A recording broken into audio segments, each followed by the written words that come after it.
We are talking about building a mind that is truly resilient, a mindset that's, well, bulletproof.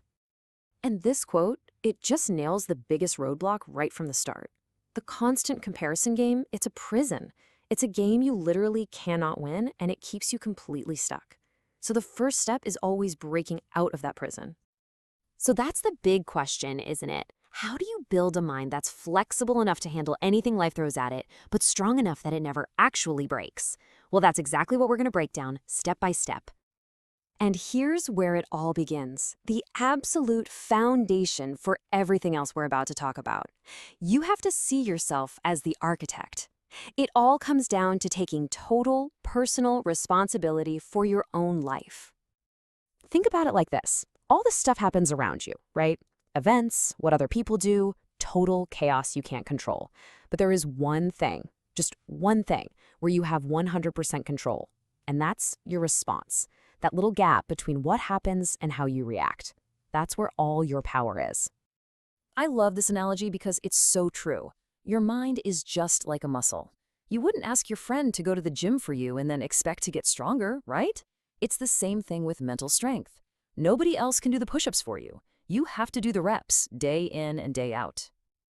Okay, so let's get into the game plan. How do we go from feeling stuck, that analysis paralysis, to feeling truly powerful?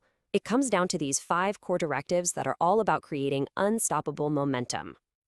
So we've already covered number 1, that's our foundation, but look at the rest of these. Focusing on action, not just thoughts. The idea that we attract what we want through that action. Constantly challenging ourselves. And maybe the biggest one, completely changing how we look at failure. Now, directive 2 is huge. It's the cure for overthinking. You can sit there and plan and worry all day, but the second you take one small step, one tiny action, everything changes. You're no longer passive, you're active. And that instantly breaks that cycle of anxiety and gets you moving.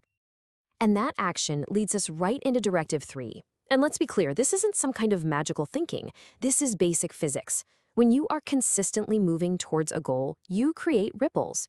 You start to bump into the right people, you find resources you didn't know existed, opportunities literally show up because you are in motion.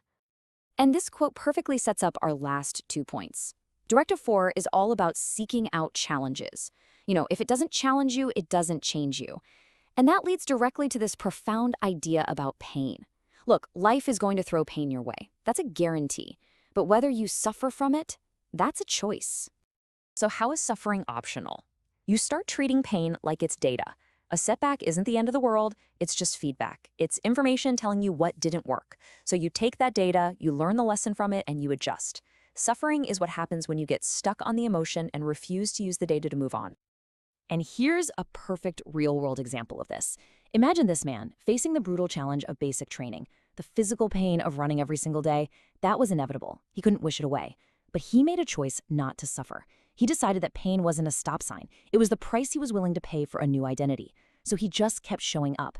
That choice, that's everything. So we've got the mindset down.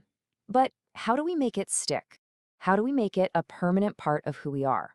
Well, this is about reinforcing that mental armor every single day through deliberate habits. And it's actually pretty simple. You stop doing the things that make you weak, like complaining or always running towards comfort, and you start doing things that build you up. And notice the theme here. Cold showers, tough exercise. These are all about intentionally choosing a little bit of discomfort to make yourself stronger overall. And this is your tool for when things get really tough. When you're in the middle of the storm and you feel like you're about to crack, this is what you say to yourself. You actively take command of your own mind. It's a simple, powerful reminder of the promise you made to yourself. This is what resilience sounds like. Okay, enough theory. It's time to actually do something. This isn't just information to file away for later. The real work, the forging of this new mindset, it starts right now. And it starts with a simple challenge. And look how simple this is. Don't get overwhelmed and try to change everything at once. Just pick one thing. Seriously, just one. Maybe it's a cold shower every morning. Maybe it's 5 minutes of meditation.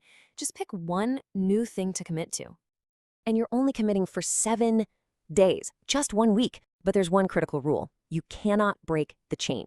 Every single day that you do it, you're forging another link, building that discipline, building that momentum. And that's what this is all about. Because in the end, that's what it all comes down to. This kind of mental strength. It's not something you're born with. It's something you build. You forge it piece by piece, day by day, choice by choice. So the only question left for you is, what are you going to forge